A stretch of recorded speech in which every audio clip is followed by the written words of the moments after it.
പത്തായം പേറും ചക്കികുത്തും അമ്മ വെക്കും ഞാനുണ്ണും. ഇത് നിങ്ങൾ ആരെങ്കിലും കേട്ടിട്ടുണ്ടോ? അധികം പേരൊന്നും കേൾക്കാൻ വഴിയില്ല അല്ലെ. എന്ന് നിങ്ങൾ എല്ലാവരും കേട്ടിട്ടുള്ള വേറൊരു കാര്യം ഞാൻ പറയാം. പത്തായത്തിൽ നെല്ലുണ്ടേൽ ഇലി അങ്ങ് വയനാട്ടിന്നും വരും. ഇതെല്ലാവരും കേട്ട് കാണുമല്ലോ. ആ പത്തായമാണ് ഈ പത്തായം. 100 വർഷം പഴക്കമുള്ള എന്റെ വീട്ടിലത്തെ പത്തായാണ് കേട്ടോ ഈ കാണുന്നത്. 150 പറ നെല്ലുകൊള്ളും ഇതിലെന്നാണ് അമ്മമ്മ പറഞ്ഞിട്ടുള്ളത്. കർക്കിടകം ക്ലീനിങ്ങിന്റെ ഭാഗമായിട്ടാണ് ഞാൻ ഈ പത്തായത്തിന്റെ ഉള്ളിൽ കയറി പറ്റിയിട്ടുള്ളത് കേട്ടോ. അതിന്റെ ഉള്ളിലുണ്ടല്ലോ ഭയങ്കര ചൂടാണേ.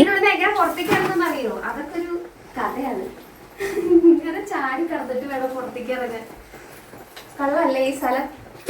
പണ്ട് ആൾക്കാരൊക്കെ ഒളിച്ചിട്ടുണ്ടാവും ഇതിന്റെ ഉള്ളിലായിരിക്കാൻ.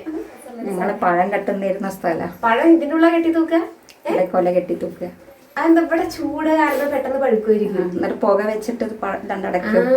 ഇത് മൂടാൻ പറ്റൂട്ടോ. ഇവിടെ അങ്ങനെ അതുണ്ട്, ഉള്ളിൽ പുക വെച്ചിട്ട് പല കെട്ടാൻ മൂടും. കണ്ടോ പഴം ഇവിടെയാണ് അത്ര കെട്ടി തൂക്കിയത്. ആ വളയുടെ മുകളിൽ ഇങ്ങനെ നിറച്ച് കെട്ടി തൂക്കും. ആളെ കാണാണ്ടായ പത്തായത്തിന്റെ ഉള്ളിലുണ്ടാവും. അപ്പൊ ഇതാണ് ആ പത്തായം. ഇതിന്റെ ഉള്ളിൽ കയറിയപ്പോ ഒരുപാട് സാധനങ്ങൾ കണ്ടു. അതിന്റെ ഇടയിൽ കണ്ടോ എന്റെ കുച്ചിപ്പുടിയുടെ താലാണിത്. ഞാൻ ഇതിന്റെ ഉള്ളിൽ നിന്നിട്ട് ഇങ്ങനെ ഡാൻസ് ചെയ്തിട്ടുണ്ടായിരുന്നു. കണ്ടാ ഇതൊക്കെ ഇതിന്റെ ഉള്ളിലാണ് ഇരിക്കണത്. അമ്മ ഇതിന്റെ ഉള്ളിൽ കൊണ്ടുവന്ന് വെച്ചിരിക്കണം. മണിച്ചിത്രത്താഴിലെ തെക്കിന് തുറന്ന അവസ്ഥയായിരുന്നു കേട്ടോ അതിന്റെ ഉള്ളിൽ കയറിയപ്പോ. അമ്മമ്മ എങ്ങാനും ആണ് അതിന്റെ ഉള്ളിലേക്ക് കയറണമെച്ചെങ്കിൽ ഉറപ്പായിട്ട് അമ്മമ്മ നാഗവല്യാവും. ഈ പത്തായം അടയ്ക്കുന്നതിന് നമ്മൾ വിചാരിക്കുന്ന പോലെ ഡോറൊന്നും അല്ല കേട്ടോ. അതിനും ഒരു പ്രത്യേക തരം അടയ്ക്കാനുള്ള സംഭവങ്ങളൊക്കെയാണ്. ഇതുപോലെ ഇങ്ങനെ പലകകൾ അതിലിങ്ങനെ നമ്പറൊക്കെ ഇട്ട് വെച്ചിട്ടുണ്ട്. അതൊരു പ്രത്യേക രീതിയിൽ അതിന്റെ ഉള്ളിൽ വെച്ചിട്ടുണ്ടെങ്കിൽ മാത്രമേ അത് അടയ്ക്കാൻ പറ്റുള്ളൂ. അത് അടയ്ക്കാൻ നമ്മുടെ വീട്ടിലെ അമ്മയ്ക്കും അമ്മമ്മയ്ക്കും മാത്രമേ അറിയുള്ളൂ എന്നുള്ളതാണ് വേറൊരു പ്രത്യേകത കേട്ടോ. പനസി ദശായാം പാശി. ഇപ്പൊ എല്ലാവരും വിചാരിക്കണ്ടാവും ഇതെന്ത് ഭാഷ എന്നുള്ളതല്ലേ. ഇത് പണ്ടുള്ളവരുണ്ടാക്കിയിട്ടുള്ള ഒരു പ്രത്യേക തരം ഭാഷയാണ്. എന്താണെന്നുള്ളത് ഞാൻ പറഞ്ഞുതരട്ടെ. പനസം എന്ന് വെച്ചാൽ ചക്ക എന്നാണത്രേ. സംസ്കൃതമാണ് കേട്ടോ. അപ്പൊ പനസി എന്ന് വെച്ചാൽ ചക്കി. ദശം എന്ന് പറഞ്ഞാൽ 10. ദശായം എന്ന് പറഞ്ഞാൽ പത്തായം.